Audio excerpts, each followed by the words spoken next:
Hello everyone, welcome to the Garden Retail Conference 2022. My name's Andrew Burton. I work in the UK garden centre industry for a company called Malcolm Scott, who are business development consultants. We cover all areas of business development, operational, and all the way through to town planning and site development. I'm sat here today to just talk to the conference very much from a garden centre designer's point of view regarding COVID and the future. It's an interesting challenge, COVID. As you can see, I'm sat at home here today. Reason being, this is the third opportunity that we've had to video this, and in both cases, COVID has taken effect in one way or other. So it's now a bit of a homemade version, but this is what this is about, reacting and ensuring we deliver something that COVID has forced upon us in a positive way. I've been asked to present from a garden centre designer's point of view, effects of COVID throughout the world, I guess. The big aspect for me isn't so much to throw plenty of photographs and developments at you, it's to challenge your minds, and it's to ask you to ask yourself a couple of questions. So through the course of this short presentation, I'm just going to ask you a couple of key questions that you may want to ask yourself, and you may have already asked yourself during COVID. So let's look at COVID. First thing we've had to do is react. Prime example is now, I'm videoing myself for this presentation in reaction to challenges which COVID has brought upon us. In the UK, as I sit here now, roughly 1 in 25 people are being tested positive with COVID, and that includes the gentleman who's going to do my camera work. The challenge, how do we get around it? We video ourselves. Location wise, it would be lovely to be walking around a garden centre right now, but with lockdown, we've all had to react to it. And it really affects us, how we deliver our systems in the future, how we deliver our customer service in the future, how we lay out our garden centres in the future. Reacting to every daily challenge is being essential from a garden centre design point of view, and you'll all appreciate that as much as anybody. I think the important thing is to learn from our issues and the challenges that COVID has raised. Learning through COVID has been key to every garden centre's development. I think when we look at how people have learned, they've adapted to the initial problems, they've changed their processes, systems, staffing structures, they've changed the design of their garden centres, and they've started to invent. The amount of garden centres now across the world that are doing click and collect zones as part of their layout, or have increased the size of their warehouses because they need to store more goods because of the availability of product, or that have moved to online shopping more than ever before, has been huge. Now, from a designer's point of view, if one of my clients comes to me and asks me about designing a garden centre, yes, we look at the everyday design. We look at the plant departments and the size of them, and the space and the flow and the layout. We look at, are there areas that they're underperforming in that they need more space for? So, is garden sundries underspaced? Is giftware underspaced? Do they need a food hall? But we've also looked at other aspects. Click and collect, very often connecting it to a warehouse with a drive but coming off the side of the car park. All of these things have been pushed forward. Now, the things that we were doing before COVID, but it's accelerated. As we've seen in many areas, we've probably had 5 years worth of development over the course of 12 to 18 months. So it's very important from a designer's point of view and from a garden centre owner's point of view that your finger is on the pulse. So, what does the future hold for you? Where are you going to go in the future? And it really is one of those challenges where, do you shake that magic number 8 ball and just see what comes up? It's not as simple as that, as we know. This really is about strategically making decisions that aren't going to be risk adverse in the future. We've got to make sure that there's no risk to anything we do. So let me ask you the first question. What are you famous for? Why do people come to your garden centre? So from a designer's point of view and from a site development consultant's point of view, I have to ask myself that, and I have to ask my clients that when we visit them.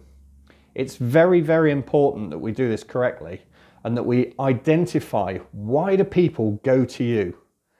So do you ask yourself that? Are you a generic garden centre that doesn't really have an identity?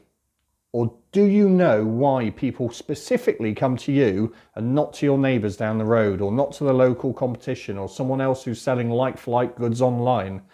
What are you famous for? Are you famous for your plants? Are you famous for your gardening as a whole? Are you famous for your food offer?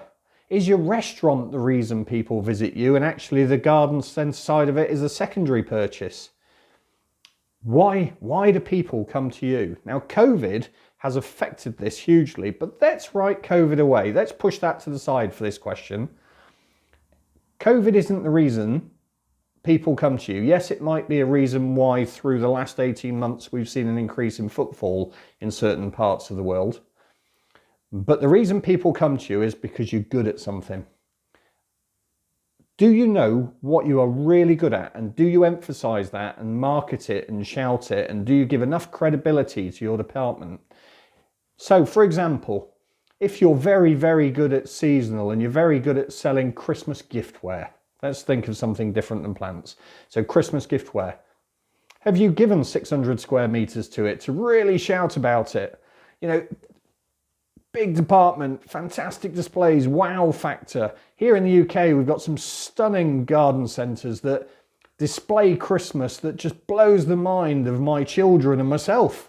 You know, and I've seen it for 30 years.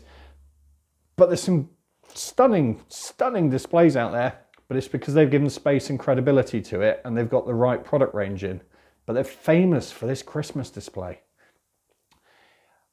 If you're great at plants, do you actually think about every plant and display with theatre? Do you give it the presence and the wow factor that encourage people to buy? There's lots of questions to ask, whether it be catering or whether it be plant area, whether it be Christmas, whether it be giftware, whether it be food. So many departments there to grab hold of. But what are you famous for? Do you ever ask yourself that question? And if you can identify that, can you do something with it? Can you go forward? Can you drive your business through your strengths? The other side of the coin is, what aren't you so good at if you're famous for that? Can you develop those areas to help improve, to help develop? Don't lose your identity. Be strong at what you do, but can you improve what you've got in place already that just complement what you're famous for? So that's question number one. Question number two, what are you specifically doing to stay ahead of the competition? Now, the competition isn't necessarily other garden centres. I'm a big believer that the best garden centres work together, whether they're within a mile of each other or 30 miles of each other. The networking within our industry across the world is fantastic. I used to sit on the GCA board in the UK, and wow, did that used to blow me away, the amount of networking and support that we used to give each other. And it still to this day is the thing that motivates me to stay within our industry and work with independent garden centre owners and move forward. The networking is fantastic, but we need to identify there's other competition out there, whether it's your local shed retailers, you know, whether it's the Walmarts of this world or the B&Qs or whoever is in your country as the big shed retailers in the town centres, on the edge of town centres. Whether it be the food halls, or most importantly, and the biggest effect we've seen in the last 15 years, as we know, is online competition. How are we competing with online competition? What are you doing to stay ahead of online competition? From a designer's point of view, what we are very much into is the immersiveness and the experience that a garden centre can offer you. Yes, the food can be fantastic. And I've got to say, if I look at the UK, the food offering in our food halls and farm shops seems to be a cut edge ahead of our garden centres right now, and it's something I'm championing, and I really want to make sure our garden centres can develop our food offer even better than they are now, so we're at the highest restaurant quality. But that will create a point of difference to other retailers. Regarding what else is everybody doing across the country, what are we doing to stay ahead of the competition when it comes to experience? Well, we've seen in a number of garden centres, they have things like crazy golf. We have areas that give mindfulness gardens. We have areas that are just woodland walks or play areas. The pumpkin fields and pick your own is growing within the garden centre industry. People looking for events, whether it be Santa's Grotto or whether it be pumpkin picking or something at Easter that's an Easter hunt that gives the visitor more than a shopping experience. More is the way forward for many, but not everybody. Let's not identify that sometimes there's some businesses that don't want a different type of customer in. You've got to do what is right for you. And if your customer is of a situation where events and experience doesn't matter, doesn't mean you can't give them an experience. You give them an experience in a different way. You give them an experience through your fantastic plant displays, through your food offering that just blows their mind, through the garden sundries department when you're walking through and suddenly there's hose pipes running water, or there's greenhouses that are actually growing things at the same time to show people how it works. We've seen a massive demographic change across the whole world with a younger audience coming into our garden centres, and the design has got to match it. The other aspect of the design and what you're doing to stay ahead of the competition, sometimes it's about ambience, sometimes it's about decor, and you've got to make sure that the decoration and the ambience of the building is actually suiting what the customer needs. Now, it doesn't mean that you need a multi-million pound fit out.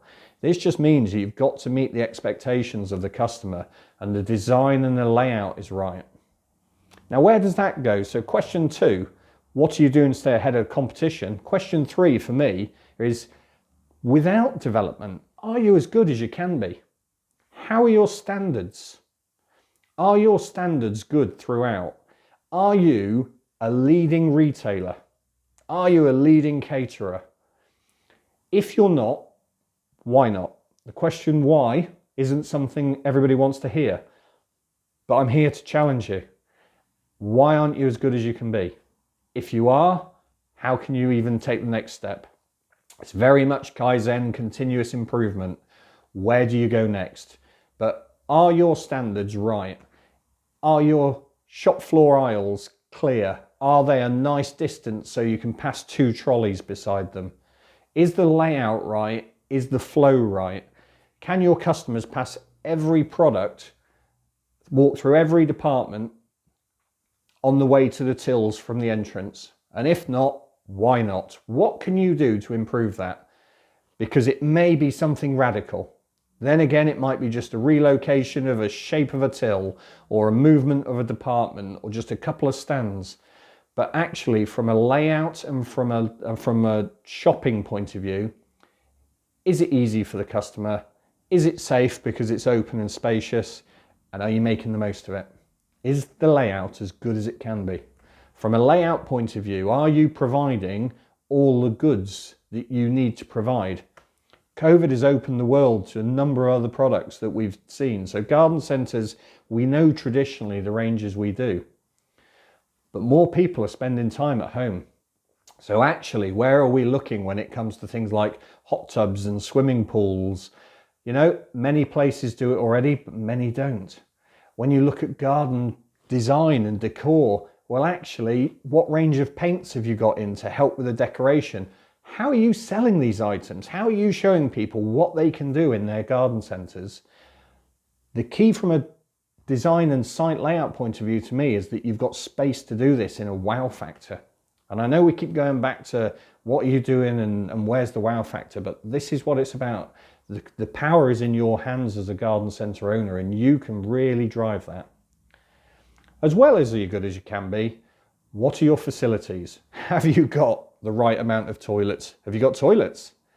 Have you got a good enough catering area? And when you do your catering area, is your kitchen big enough, not only for now, but for the future? Is your restaurant offer correct for you? So facilities for me is also about your customer proposition. And your customer proposition is key to everything. It just goes back to question number one about what are you famous for? But your customer proposition is essential in your layout and your design. So let's take restauranting, for example. Many garden centres across the whole of Europe and across the world, I'm sure, are developing their restaurants so their food is of a higher standard. And yes, it's driven a higher price point. Now that can put off a client that doesn't have the money for a high-end food offer. So many other garden centres are then developing a secondary catering offer, which is very much coffee shop led. It's kind of like having a Starbucks in the back of your garden centre. But at the same token, it's offering a different food to your restaurant. But does it work? Does the layout work? Is it in the right place? And is it right for your customer profile? But this is something you need to challenge yourself with, because catering is just one aspect. We know we've seen major issues across the UK, especially when it comes to aspects such as ventilation and temperature control and outdoor seating. But actually, there's a way of developing this and making sure that you're future-proofing yourself. Facilities also encounter, I've talked toilets already. You've got to make sure you've got something there for people if they come. Are there enough toilets there for your customers, and are they at the right standards? Let's go on to other facilities. Let's look at your click and collect and your car parking. Is your car parking big enough to cope with a longer dwell time, enabling you to keep people longer, enabling you to develop them and develop your average transaction values? How are the road accesses coming into your road?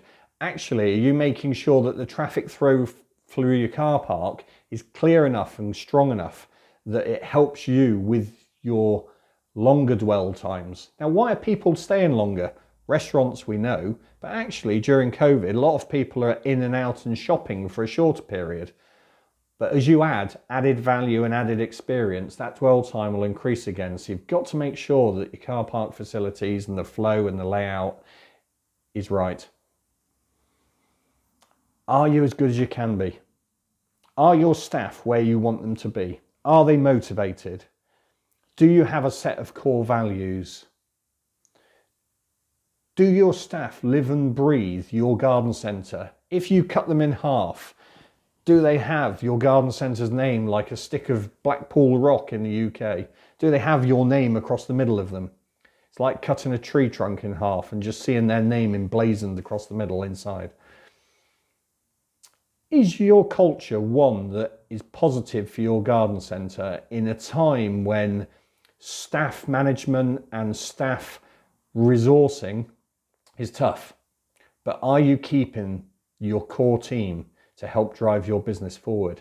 Now you may be saying, what's a garden centre designer asking me that for? Because actually I think about staff facilities, I think about staff parking, I think about staff food, but most importantly I think about you as the owner, and if you can provide this, then you will more likely keep staff. The biggest obviously effect is the culture of the business, your human resource department, your people management, your motivation, your culture and your values. However, there's other aspects that affect this. And are you looking after your staff? And if once you're looking after them, are they delivering what you want to deliver? Is everything priced right? Is everything bought correctly? Have you got processes in place for everything that suit? There's lots of challenges to ask yourself. Now, I appreciate that from a designer's aspect, you may have wanted to hear that I was going to talk to you about layouts and design and colour and shape. No. You can always contact me in the UK if you'd like to talk about that. I want you to challenge yourself. 3 things. Number 1, what are you famous for? Number 2, what are you doing to stay ahead of the competition? And number 3, are you as good as you can be? I'm hoping this presentation supports. I'm hoping you as a business challenge yourself. I'd really like to thank you for spending the time for listening. And should you want to contact me, my name's Andrew Burton. I work for a company called Malcolm Scott Consultants in the UK, and you'll find us online. In the meantime, I hope you enjoy the rest of the Garden Retail Conference. John, Sid, Ken, myself have put a lot of effort into developing this, and the team of people who are speaking across the whole conference are fantastic. Thank you for your time. Good luck for 2022 and 2023. And let's stick together. We will be stronger together, and the networking is how we'll move forward. Thank you.